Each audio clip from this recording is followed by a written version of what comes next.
To stand out as a Souls-like these days, a game needs to either reach similar heights as the game's namesake when it comes to gameplay, or have a compelling new spin on the genre. While Another Crab's Treasure gets close on the combat front, its excellent 3D platforming are what help elevate it to standout status, combining those gameplay elements with a genuine, if perhaps trite, story about a crab named Krill who starts as a loner who just wants to get his shell back and go home, but instead finds a greater understanding of the vast ocean.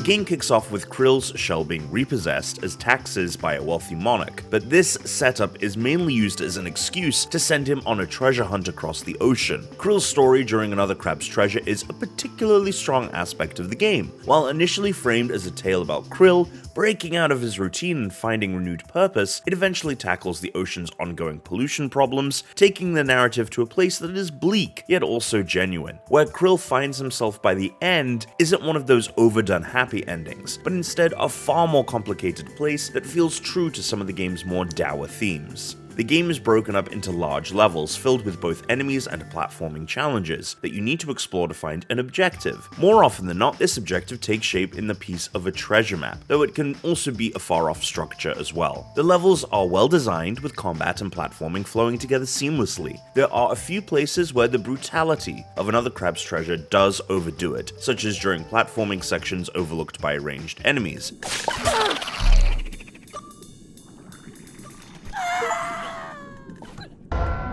This only happens in a handful of instances. It's also important to note that Another Crab's Treasure provides very little guidance in these open levels. There is no objective marker, nor a place where you can see what your current objective is at a glance. The only direction comes from cutscenes, in which characters explain your next goal to you, or by speaking to characters in the level, which is fine most of the time. However, there are a few instances where something as simple as seeing the current objective would have saved a headache. These small hiccups take away from level design that is otherwise strong overall, and typically guides you without the need for objective markers. The platforming, however, sings thanks to a simplistic approach. You have a limited toolset that enables you to grapple between points, hover jump over perilous falls, and climb nets, all of which are introduced early in the adventure. The platforming challenges instead come from the addition of increasingly tricky obstacles and length of the platforming sections, with the demands building alongside your own platforming skills. There is also some nice leeway when it comes to platforming, as falling only takes a chunk of health instead of instantly killing you, providing just enough of a safety net that you aren't forced to take it slow, and can instead let the movement really build momentum. There were a few instances of objects in the environment catching or stopping my movement in a way that felt unintentional, but it wasn't a prevalent issue.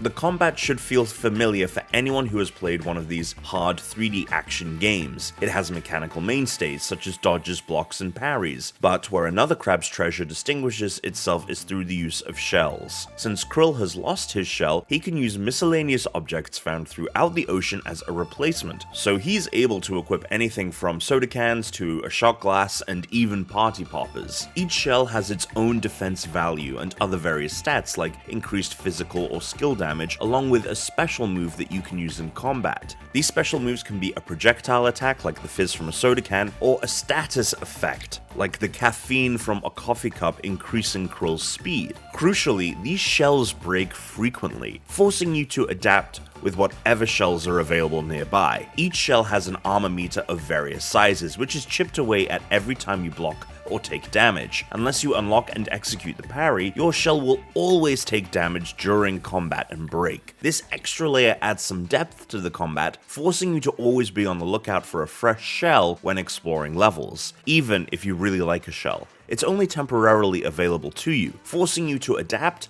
and keeping you from becoming complacent. Not being able to lock yourself into a specific build let me experience far more of the options at my disposal, which kept combat fresh over the dozen hours it took to beat Another Crab's Treasure. In boss fights, there were almost always a number of different shells scattered around the area, so this also meant that once the shell you brought in was broken, there was no choice but to use what was available. Since some shells have stronger special attacks than others, not being able to fully rely on those powerful attacks created a greater need to understand the enemy and master the combat.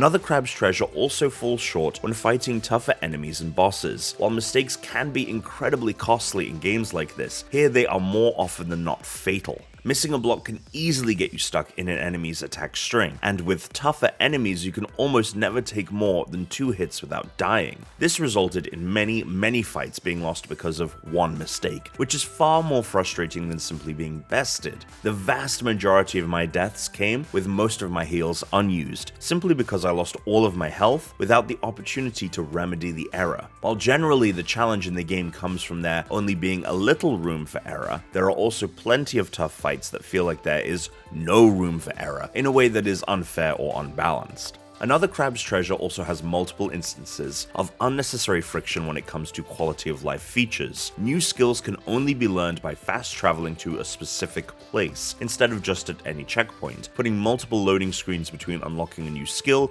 and getting back to the action. There is trash to collect throughout the game that can be sold for additional microplastics, the equivalent of this game's XP. But instead of being able to quickly use these items, you are once again required to fast travel to a specific location to cash them in. The skills vendor and junk vendor are also in different areas, so going to do both at once takes even longer. Putting these vendors in 2 different locations that you have to fast travel to risks discouraging you from interacting with these systems as frequently as you would otherwise. While not everything in Another Crab's Treasure is as smooth as it should be, and some unforgiving enemies take away from the joy of the intense combat, the game is a solid take on the Souls-like genre nevertheless. It brings in fresh ideas with the shell system and a focus on platforming, traditionally an afterthought in the genre. And while Krill's journey takes an act or 2 to find its footing, the places it goes makes the ocean worth exploring.